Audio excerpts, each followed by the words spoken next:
નમસ્કાર, આપ જોઈ રહ્યા છો વીટીવી ન્યૂઝ. હું છું આપની સાથે વત્સલ. બુલેટિનની શરૂઆત કરી તો ગુજરાતમાં અસામાજિક તત્વોના આતંક સામે કાયદો લાચાર હોય તેવા દ્રશ્યો. પાટણમાં અસામાજિક તત્વોના ટોળાએ હથિયારો સાથે આતંક મચાવ્યો. ચાણસ્માના જીલિયામાં અસામાજિક તત્વોએ હુમલો કરતા પોલીસ અધિકારીઓ ભાગી છૂટ્યા. રબારી અને ઠાકોરો વચ્ચે ગેંગવોર હોય તેવી ઘટના. ચાણસ્માના જીલિયામાં કુખ્યાત ભાવેશ રબારીના ફાર્મ હાઉસ પર હુમલો કરવા આવ્યા હતા તોફાનીઓ.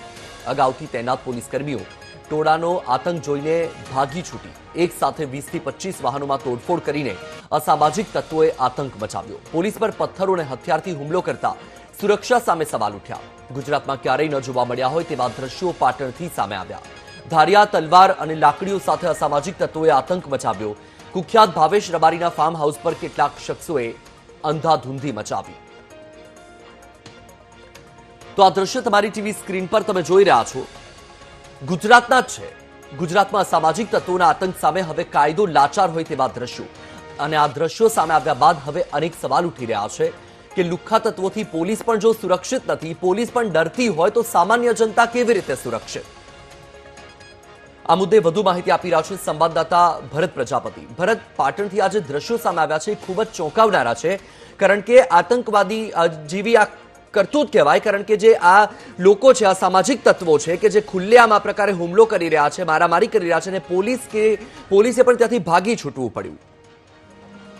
ચોક્કસથી વત્સલ, ચાણસ્મા તાલુકાનું જે જીલિયા ગામ આવેલું છે ને જીલિયા ગામની અંદર ભાવેશ રબારીનું એક ફાર્મ આવેલું છે અને ભાવેશ રબારી દ્વારા 3 દિવસ અગાઉ ચાણસ્મા પોલીસ સ્ટેશનની અંદર એક અરજી આવી હતી કે મારી ઉપર હુમલો થવાનો છે. પરંતુ જેને લઈને જે ચાણસ્મા પોલીસે 2 દિવસ મોડી રાત્રે ચાણસ્મા પોલીસ સ્ટેશન જે જીલિયા ગામને ફાર્મ આવેલું છે ત્યાં ગાડી પોલીસ બંદોબસ્ત ગોઠવવામાં આવ્યો હતો અને ત્યાં ગાડી જેટલા 20 થી વધુ ટોળાઓ સાથે અલગ અલગ 6 થી 7 જેટલી ગાડીઓ લઈને અસામાજિક તત્વો ત્યાં ગાડી ધસી આવે છે અને જે સુરક્ષા માટે પોલીસ કર્મચારીઓ ત્યાં ગાડી હાજર હતા તેઓને ચારે મકાથી ઘેરી લેવામાં આવે છે અને ત્યારબાદ જે ખાખીધારી પોલીસ કર્મચારીઓ હોય છે 112 ની અંદર જે ફરજ બજાવતા હોય છે તેઓની ઉપર પ્રથમ અસામાજિક તત્વો દ્વારા હુમલો કરવામાં આવે છે અને ત્યારબાદ જે સમગ્ર જે રીતે પોલીસ કર્મચારીઓ ઉપર જ હુમલો કરવામાં આવે છે એટલે કે સાચી પણ અહીંયા ક્યાંક ને ક્યાંક સુરક્ષિત ના હોય તેવા દ્રશ્યો જોવા મળી રહ્યા હતા. જે રીતના સીસીટીવી અત્યારે સામે આવ્યા છે જેની અંદર જે અસામાજિક તત્વો છે લાકડી, તલવાર,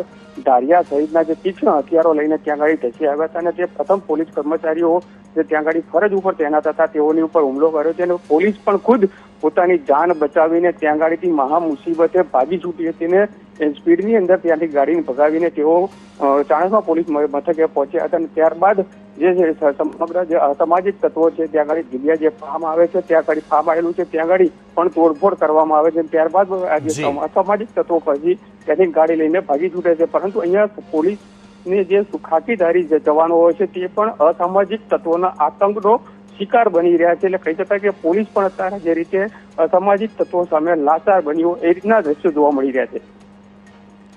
જી બિલકુલ ભરત, માહિતી સાથે આપ જોડાયા, આપનો ખૂબ ખૂબ આભાર.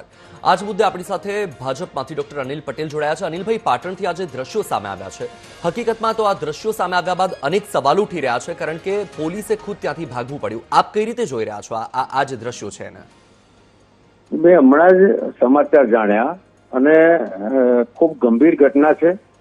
હું એવું માનું છું સ્પષ્ટ રીતે કે સુપ્રિન્ટેન્ડન્ટ પોલીસ આની સામે કાયદાકીય કાર્યવાહી કરશે અને સરકારની રણનીતિ છે કે કોઈ પણ ગુનેગાર